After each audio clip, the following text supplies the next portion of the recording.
जो हम सीखने जा रहे हैं उसका नाम है ट्रिग्नोमेट्रिक टेबल। टेबल में हमें कुछ वैल्यूज लर्न करनी है।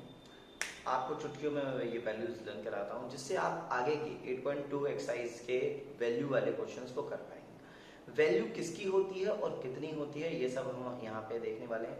इस वीडियो के अंदर आपको पूरी टेबल लर्न कराई जा रही है। कैसे, जरा देखते हैं। पहले आपको कुछ बातों का जानकारी होनी चाहिए कि किन किन की वैल्यू निकालनी है और इसमें ट्रिग्नोमेट्रिक टेबल में कौन कौन से नाम होते हैं जिनके लिए हमें ये वैल्यूज तैयार करनी होती हैं। जैसे मैंने आपको पहले भी बोला है, जैसे आपने इंट्रोडक्शन में पढ़ा है कि ट्रिग्नोमेट्री 3 भाइयों की कहानी है। चलिए वो 3 भाई जो भी हैं, साइन कॉस टेन, उनके जो थीटा होते हैं वो थीटा की वैल्यू अब आने वाली है। वो अलग अलग वैल्यू पर अलग अलग हो सकती है। वो वैल्यू हो सकती है 0 डिग्री, वो हो सकती है 30 डिग्री, 45, 60 और 90 डिग्री। ऐसा मैं आपको पहले वैल्यूज के बारे में थोड़ा बहुत बता चुका हूँ। तो अब मैं आपको ये भी जानकारी दे दूं कि इनकी वैल्यू के साथ साथ और किस किस की वैल्यू रेसिप्रोकल होती है। जैसे मैंने आपसे कहा था कि साइन के कॉस से नहीं बनती, लेकिन जिससे बनती है वो है कॉसेक। जब उसकी बनती है उससे कॉसेक से, तो ऐसी बनती है। हमने कहा ना साइन और ये कॉसेक थीटा इक्वल्स टू 1 होते हैं। तो क्यों होते हैं? क्योंकि कॉसेक की वैल्यू 1 अपॉन साइन होती है, वो कैंसिल हो जाता है, इसलिए वो इसकी वैल्यू 1 हो जाती है। ऐसे ही कॉस इंटू इस कॉसेक सेक की बात करें तो वो 1 अपॉन कॉस होता है। मतलब आप सेक की 1 अपॉन कॉस वैल्यू याद कर लें। और ऐसे ही टेन की 1 अपॉन कॉस, 1 अपॉन टेन, तो वो भी 1 होता है। कहने का अर्थ ये है कि इनकी वैल्यू, कॉसेक की वैल्यू 1 अपॉन साइन, सेक की वैल्यू 1 अपॉन कॉस और कॉट की वैल्यू 1 अपॉन टेन होने की वजह से जब हम साइन कॉस टेन की वैल्यू लर्न कर लेंगे, उनकी वैल्यू को रेसिप्रोकल कर लेंगे तो उनकी वैल्यूज आने लग जाएंगे। तो देखते हैं, टेबल शुरू हो रही है, जरा देखिए। टेबल के अंदर, ट्रिग्नोमेट्रिक टेबल के अंदर हम ये देखते हैं, हमें थीटा की 0 डिग्री पर वैल्यू याद करनी है, 30 डिग्री पर, 45 पर, 60 पर, 90 पर। ठीक है, सारी वैल्यू 90 से लेस देन ही होंगी। आगे की क्लासेस में 11th में हमें और वैल्यूज भी लर्न करनी होती हैं और आती भी हैं। और बनाना मैं आपको सिखा दूंगा कि जैसे 120 डिग्री हो गया, 150 डिग्री हो गया, ये हम इन वैल्यू से ही फाइंड आउट कर लेते हैं। लेकिन हम पहली बात करें कि साइन की वैल्यू हम लर्न करें।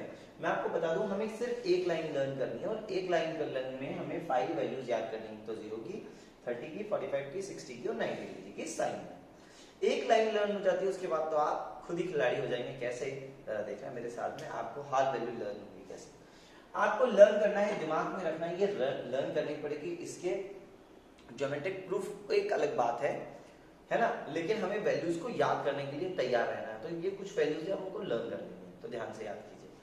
हमें लर्न करना है साइन 0 डिग्री की वैल्यू। साइन 0 डिग्री की वैल्यू जो होती है वो 0 ही होती है। क्या होती है? साइन 0 डिग्री की वैल्यू 0 होती है। मैं यहाँ पर आपकी हेल्प के लिए यहाँ साइड में लिख लेता हूँ, साइन 0 डिग्री जो है वो 0 होता है। ऐसे भी लर्न कर सकते हैं आप लिख के। उसके बाद बात आती है साइन 30 डिग्री, वो 1 अपॉन 2 होती है, मतलब वो हाफ होती है। अब आगे आने वाली सारी वैल्यूज में आपको डिनोमिनेटर में, जैसे यहाँ 2 मिला, आपको यहाँ पे भी 2 मिलेगा, यहाँ पे भी 2 मिलेगा, इसमें भी मिलेगा। अब आप कहोगे ऐसा क्यों? ये मैं बातें आपको हेल्प के लिए याद करा रहा हूं, जिससे आप ट्रिग्नोमेट्री टेबल कभी भी आप सॉल्व करें तो आप पहली वैल्यू बना के रख लें। आपको टेबल बना के साइड में रख लेनी होती है, तो आपको हेल्प मिलेगी। 2-4 बार आपने टेबल बना ली तो फिर तो आप सम्स कर लोगे, तो फिर आपकी प्रैक्टिस हो जाएगी, तो फिर आप हाल सॉल्व कर लोगे। साइन 0 डिग्री की वैल्यू 0 हो गई, साइन 30 की 1 अपॉन 2 हो गई, तो 45 के नीचे भी 2 है, यहाँ पे देखिए। तो ये कैसी वैल्यू होगी? ये 45 है, लेकिन थोड़ी वैल्यू नहीं है, तो 1 अपॉन ये √2।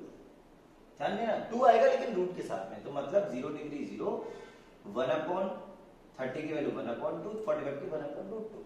अब आगे देखना, 60 के नीचे भी 2 आ रहा है डिनोमिनेटर में, तो ये वैल्यू क्या है? ये वैल्यू नहीं है, थोड़ी अलग है, याद रखना, √3/2। और ये वैल्यू है 2 अपॉन 290। 2 अपॉन 2 का मतलब काटेंगे तो 1, इसलिए आप इसको फाइनल याद करें। 2 अपॉन 2 मैंने समझाने के लिए लिखा था, सबके नीचे 2 आ रहा है, 2 अपॉन 2 होगा तो वो 1। अब आपने देखा 0 डिग्री के बढ़ने पर ये वैल्यू इंक्रीज हो रही है, मतलब 0 से 30 गए और बढ़ी, 45 गए और बढ़ी, 60 गए और बढ़ी, 90 पे 1 हो गई। ठीक है ना? तो कहने का मतलब ये जो वैल्यूज हैं वो थीटा इंक्रीज होने पर इंक्रीज होती है साइन की लाइन। चलिए ठीक है, एक लाइन लर्न हो गई है, तो हम थोड़ा सा रिवाइज कर लेते हैं। साइन 0 डिग्री 0 है, साइन 30 डिग्री हाफ है, 1 अपॉन 2 है, साइन 45 डिग्री आपको याद हो गई होगी, 1 अपॉन √2 है, और साइन 60 डिग्री आपको √3/2 लर्न करनी है, और साइन 90 डिग्री वैल्यू 1 होगी। चलिए ठीक है, एक लाइन हो गई, 5 वैल्यूज हो गई। मतलब साइन कॉस टेन की बात करें तो हमें टोटल 15 वैल्यूज लर्न करनी है। आगे की बात करते हैं। दूसरा काम होता है तो अब जब कॉस की लाइन बनानी तो आपको कुछ भी नहीं करना है, ये 5 नंबर्स याद हैं तो आपको सिर्फ z बनाना है। z कैसे बनाना है मैं आपको बना के दिखा देता हूँ। आपको वैल्यूज में ऐसा कुछ करना है, ऐसे ऐसे ये z बनाना है। 1 2 3 4 ये 5 वैल्यूज है। 1 2 3 4 ये 5 है। 5 में से ये वाली लास्ट वैल्यू यहाँ आ जाएगी, इस प्लेस पर ये वाली वैल्यू यहाँ आ जाएगी, √3/2 यहाँ आ जाएगी, ये वाली सेकंड वाली यहाँ आ जाएगी, ये यहाँ आ जाएगी, यहाँ आ जाएगी। मतलब कहने का मतलब है z बनता है, ये वैल्यू जाके ऐसे आएगी। अब आपको सामने आप खुद भी बोल सकते हैं, बोलना भी cos 0 डिग्री होता है 1, वो वाली वैल्यू यहाँ चाहिए, ठीक है। cos 30 डिग्री होता है √3/2। अब आप समझ सकते हैं ये वैल्यू यहाँ आ गई, ठीक है। ये वैल्यू सेम टू सेम ही आएगी। cos 45 डिग्री होता है 1/√2, सेम वैल्यू आ गई। और cos 60 वैल्यू होती है 1/2। तो देखो आप गौर से देखेंगे तो ये वैल्यू यहाँ, ठीक है, ये सेम आ गई। अब लास्ट में बचता है cos 90, वो हमारा 0। हमने एक लाइन लर्न करी साइन की, उससे हमारी cos की लाइन ऑटोमेटिक बन गई। आप देख सकते हैं sin 0 यहाँ cos 90 के बराबर होता है, sin 30 1/2 ये cos में 1/2 के बराबर होता है, यहाँ आप देख सकते हैं, ठीक है। और sin 45 और cos 45 सेम होता है, और 60 √3/2 और ये 1/2 और ये 90 1 और ये, ठीक है। अब बात आती है 10 की। 10 की मैंने आपको एक बात बताई थी, जब 10 के घर आते हैं तो इनका रिलेशन होता है। तो 10 की एक वैल्यू आपको ये सबको पता है कि 10 बनता है sin/cos से। अब हम न्यूमरेटर में साइन की वैल्यू रखते जाए, डिनोमिनेटर में cos की वैल्यू रखते जाए, जो वैल्यू बन के आएगी वो 10 की होती जाएगी। समझ रहे हैं? एक लाइन लर्न करी, दूसरी z से आ गई, दूसरी वैल्यू ऐसे आ गई, एक लाइन हमने लर्न करी, दूसरी इससे आ गई। अब हम जो 10 की बनाएंगे तो इनको अपॉन में लिखते जाओ, जो वैल्यू निकल के आएगी वो 10 की होगी। तो हम बोले tan 0 डिग्री होगा 0/1। अब 0/1 क्या होता है? वो 1 क्या होता है? 0। 0/1 क्या होता है? 0। तो हम ये कह सकते हैं tan 0 भी 0 होता है भैया। 0/1 कर रहे हैं 0। अच्छा देखना, tan 30 डिग्री 1/2 √3/2 दोनों को रख दो, आ जाएगा। हमने देखा 1/2 के डिनोमिनेटर में √3/2, दोनों के नीचे 2 काट देंगे तो क्या बचेगा? 1/√3। तो वैल्यू हो गई 1/√3, ठीक है। tan 45 ये बहुत अच्छी वैल्यू होती है। 1/√2 1/√2 सेम नंबर आएगा तो 1 हो जाएगा। tan 45 भी 1 होता है, जैसे sin 90 1 होता है, cos 0 1 होता है, tan 45 भी 1 होता है। ये इंपॉर्टेंट वैल्यू याद रखना। 1 जो भी जितनी जगह भी आ रहा है वो बहुत इंपॉर्टेंट वैल्यू है। चलिए 1 tan 60 की बात करें तो ये 1/√3 होता है, तो ये √3 होता है, क्योंकि डिनोमिनेटर में 2 से 2 कैंसिल हो जाएगा, √3 बचेगा।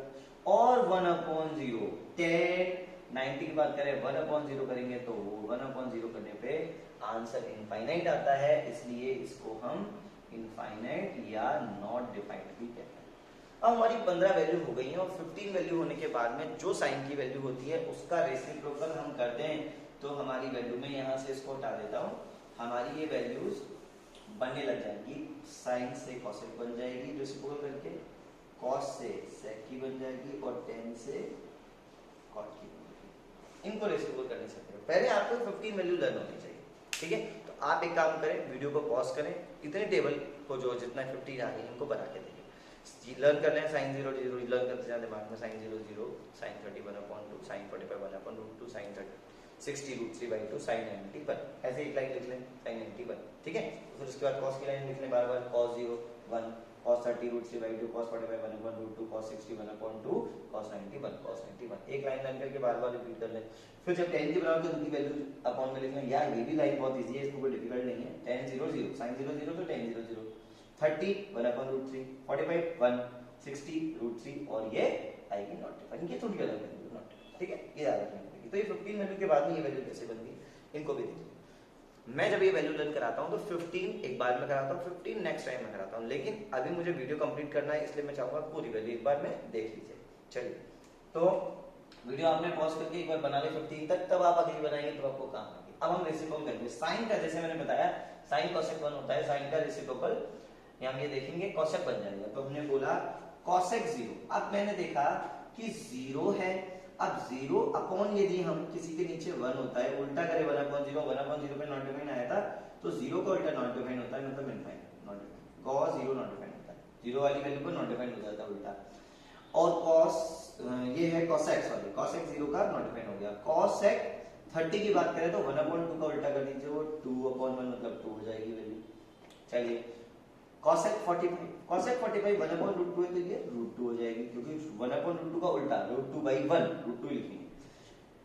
cosec 60 तो √3/2 है तो उसको हम लिखते हैं 2/√3। हम इसी का उल्टा लिख रहे हैं, इस लाइन का उल्टा, और रेसिप्रोकल कर रहे हैं। और 90 1 का उल्टा तो 1 ही होता है, cosec 90 1। अब जैसे हमने z वहां बनाया था वैसे अगली cosec की लाइन में sec की लाइन में भी बनेगा। देखिए कैसे, cosec थीटा 0 1 होगा, sec 30 डिग्री 2/√3 आ जाएगा, sec 45 डिग्री सेम रहेगा √2। फिर ये sec 62 और 90 पे हमने क्या किया, 0 का उल्टा कर देंगे तो नॉट डिफाइंड नहीं है। हमें यहाँ वैल्यू कौन सी लिखनी है, नॉट डिफाइंड आ जाएगी, 0 का उल्टा होता है नॉट डिफाइंड, क्योंकि वैल्यू वाली आ रही है। चलिए cot 0, cot 0 10 का उल्टा, 0 का उल्टा नॉट डिफाइंड हो ही रहा है, 10 की वैल्यू उल्टी कर रहे हैं। अच्छा ये जैसे 10 30 1/√3 हुआ तो ये 1/√3 का उल्टा √3 हो जाएगा, 1 का उल्टा 1 ही रहता है।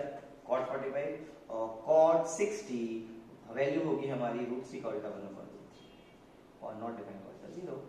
तो अब हम ये कहते हैं how many values not defined, कितनी वैल्यू टेबल में नॉट डिफाइंड हो रही है। तो हम ये देखेंगे, एक तो यहाँ पे हुई थी 1 2 3 4, 4 वैल्यू तो नॉट डिफाइंड हुई है। 1 कितने हो रहे हैं, 1 हो रहा है 1 2 3 और 4 5 6 10 1 आ रहा है, 0 कितनी बार आ रहा है 1 2 3 4 टाइम्स 0 आ रहा है। तो इन वैल्यूज को, ये टोटल हमने 30 वैल्यूज लर्न कर ली, साइन की 0 से 90 तक, कॉस की 0 से 90 तक, tan की 0 से 90 तक, cosec की 0 से 90 तक, sec की 0 से 90 तक, cot की 0 से 90 तक। इसको कम से कम 2 बार 3 बार 4 बार प्रैक्टिस करें। पहले 3 लाइन लर्न करें, सबसे पहले 1 लाइन लर्न होगी, उसको हम रिपीट कर देंगे तो दूसरी आ जाएगी, उनका फॉर्मूला लिखेंगे 10 आ जाएगा। जब भी आ जाए तो सीधे से बोल करते जाओ तो cosec sec cot की वैल्यूज आ जाएंगी, टेबल लर्न हो जाती है तो आगे का काम आ जाएगा। ऐसे क्वेश्चंस मिला करेंगे आपसे, ऐसे कंफ्यूज करने के लिए ऐसे क्वेश्चन मिलेंगे कि भैया sin 30 और cos 60 का प्रोडक्ट कराओ तो संग संग में ये रेसिप्रोकल वाली वैल्यूज ध्यान रखना। sin जो 30 होता है वो cos में 60 होता है, ध्यान रखना, क्योंकि यहाँ कॉम्प्लीमेंट्री का चक्कर है। 90 माइनस थीटा करते हैं तो वो दूसरी वैल्यू आ जाती है। कैसे, देखो आप सोचो 90 माइनस 0 करो तो 90 आ जाएगा, 90 माइनस 30 करो तो 60 आ जाएगा, 90 माइनस 45 करो तो 45, तो वो वही सेम, और 60 पे 30। तो ये कॉन्सेप्ट रहता है, इस वजह से ऐसे बनता है। आप पहले 3 लाइन लर्न करें, sin 0 0, sin 30 1/2, sin 45 1/√2, sin 60 √3/2 और 90 पे 1। इतना काम कर लो, सारा काम हो जाएगा। फिर cos 0 1, cos 30 √3/2, cos 45 1/√2, cos 60 1/2, cos 90 0, याद हो जानी चाहिए। tan 0 0, tan 30 1/√3, tan 45 1, tan 60 √3 और ये नॉट डिफाइंड। 15 हो जाए, उसके बाद उसकी वैल्यू पलट देना, इसको कर देना। cosec 0 नॉट डिफाइंड, फिर 1/2 का उल्टा 2, फिर √2, फिर 2/√3, फिर 1। फिर cosec की 1 की बात करें तो यहाँ से आएगी वैल्यू 1, 2/√3, √2 2 और नॉट डिफाइंड, फिर नॉट डिफाइंड √3 1, 1/√3 0। आपको सिर्फ पहले 3 लर्न करनी है, फिर देन उसके रेसिप्रोकल कर देना। बहुत जरूरी है, लर्न कर लो, आगे काम आएगी। जो नेक्स्ट चैप्टर है उसमें भी काम आएगी, तो टेबल तो लर्न करनी ही पड़ेगी, इसलिए आप इसको तैयार कर लीजिए। इंपॉर्टेंट है, टेबल सबसे ज़्यादा काम की है, बहुत काम आने वाली है। जो हमने 10 की वैल्यू बनाई है वो साइन अपॉन कॉस की वजह से बनाई है। ऑल द बेस्ट, इसको तैयार कर लो, फिर सम शुरू हो जाएंगे। इनसे रिलेटेड जो सम है उसका मैं अभी आपको नई वैरायटी और दूंगा जानकारी, देखें।